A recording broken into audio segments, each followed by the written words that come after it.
Hey dreamers, so on this week's episode, we talk about finding your purpose. I know, purpose, purpose, purpose. It's a trendy word. Um, let's discuss. Let's go through the journey of finding our purpose. How do we get there? What do you do if you don't even know what your purpose is? But welcome to Hey Dreamers. Let's get into the episode. Regina Kids Podcast presents Hey Dreamers.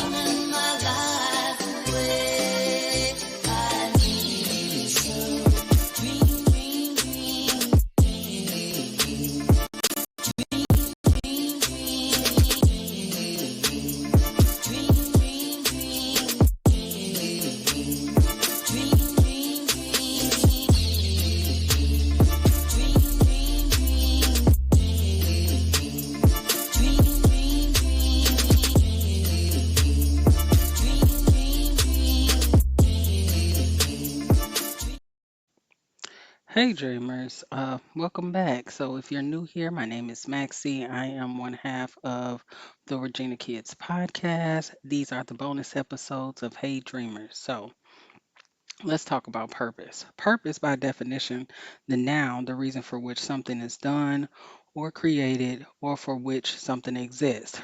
If we're using it as a verb, it has one intention, or objective. So, purpose.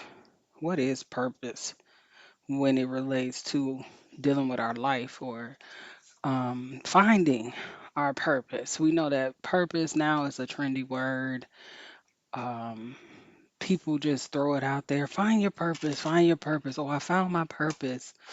But a lot of times we don't even know what we're supposed to be doing.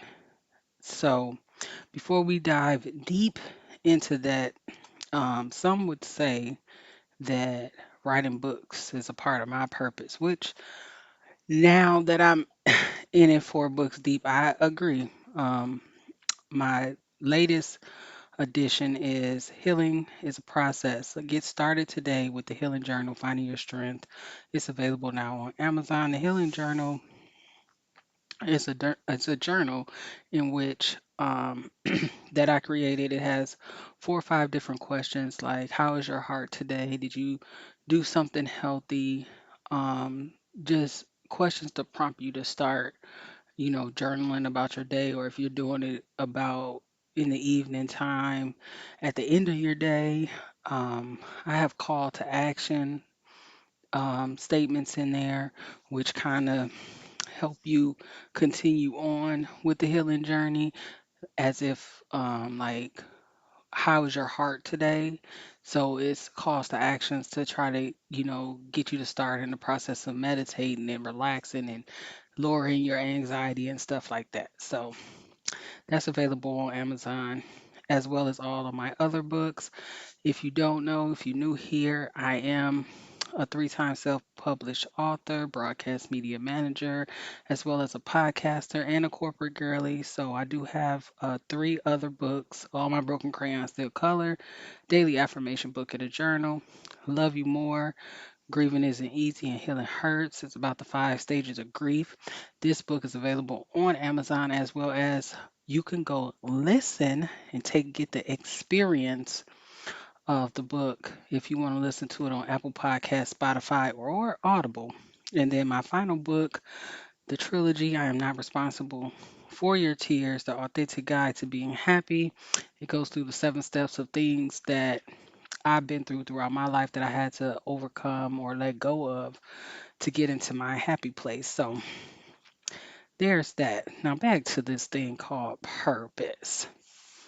I know throughout my 20s, I probably had, no exaggeration, 25, 30, 50 jobs because of I wasn't feeling it, I wasn't liking it.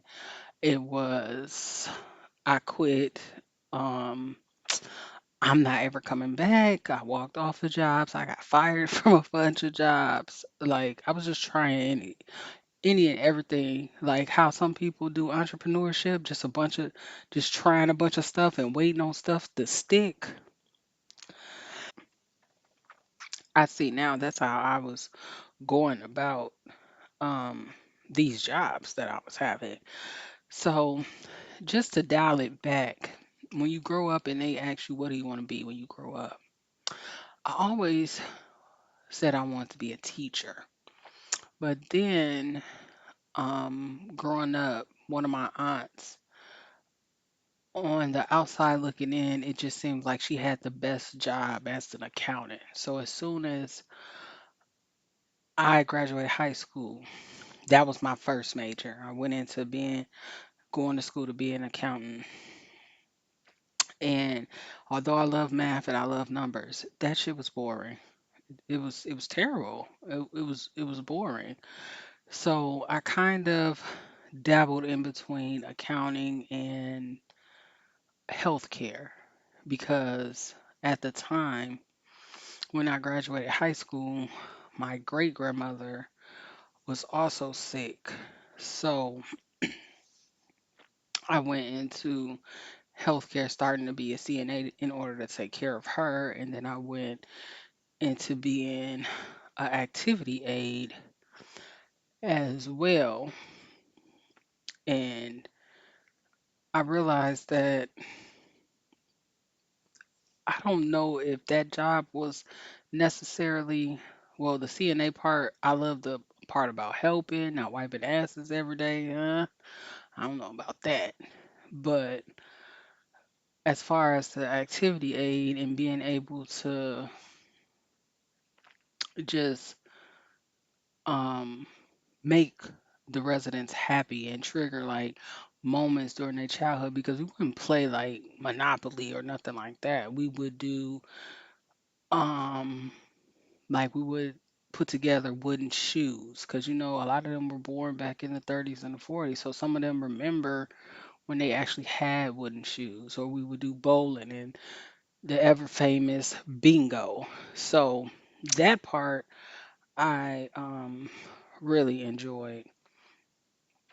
But to say I just went through a bunch of jobs and a bunch of different schooling, um, did medical billing, still in the medical field, went to medical billing and coding because I felt like, okay, maybe I can go into the business portion of the medical field and not so much like hands on as far as like CNA. I knew I never wanted to be like a nurse or anything like that. But I'm just in my 20s going through different schools and different jobs and realizing that the older I got, I was just chasing money. So you just chasing the bag. I'm working 7 days a week, internships and braiding hair on the side. So we just chasing this bag. Like we not necessarily doing the things that um would make us happy. Like at one point I was in hair school to be a hair school teacher. Because again, the teaching part never really left. But what I wanted to teach about uh, varied. So I see now, like, it's some people, as soon as they were born, they knew exactly what they wanted to be, and they chased that till they became that and they perfected it. It was never a plan B. You hear a lot about that in like singers. Like I woke up singing at 5 years old. I want to be a singer my whole life, and there's nothing else I ever wanted to do. I wish that was my story, but I wanted to do everything. And you can't be a jack of all trades and a master of none. So throughout life, trying to figure out what my purpose is because that wasn't I didn't you didn't grow up hearing people say like you gotta find your purpose in life. You gotta find that thing that you now you hear a lot of people say you gotta find the thing that you would do, and if they didn't pay you for it you would still do it. That's leading towards more of purpose and the things that you feel in your heart that you love the most. Like I think it's harder to find your purpose when the days of life, like day in and day out life, is stressful because everybody don't. A lot of us grew up in the 80s and the 90s. We were raised on survival. Like it, it was a little bit of love and a lot of survival. So that's where you get people who been to jail and been around people who sold drugs and did all of the things trying to simply survive. So the thought of trying to figure out what my purpose is was kind of hard, especially when you have adults around you that tell you just go to school and get a job, go to school and get a job, go to school, get a job. Like getting a job in the early 2000s and the 90s wasn't hard. That's why I was able to quit so many of them. It's like I quit a job on Monday, have a job Monday night.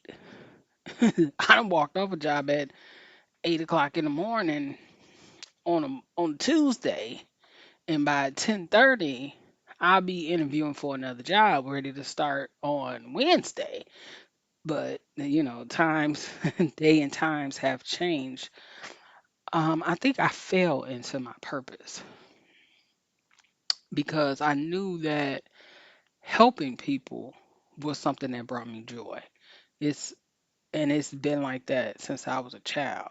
That's what got me into doing hair. I like to do hair to the way it made people feel.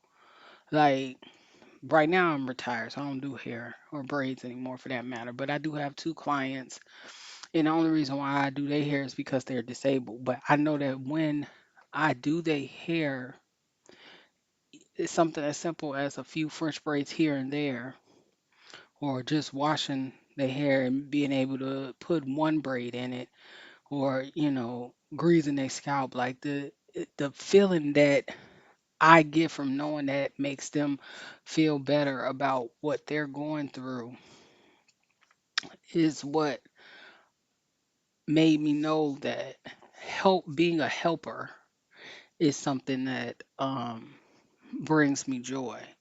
Even when I was doing party decorations and centerpieces and weddings and birthdays and baby showers and stuff like that, it was the feeling of seeing people's faces light up, knowing that the creativity in me was on front and center, and it added to whatever celebration they had going on. Right now, I think that I had been an administrator for corporate America like 10, 15 years. And when I started my own business, it was to provide that same level of administrative work for a small business the same way that I had provided that business, that help and that effort and that thing for these big corporate 500.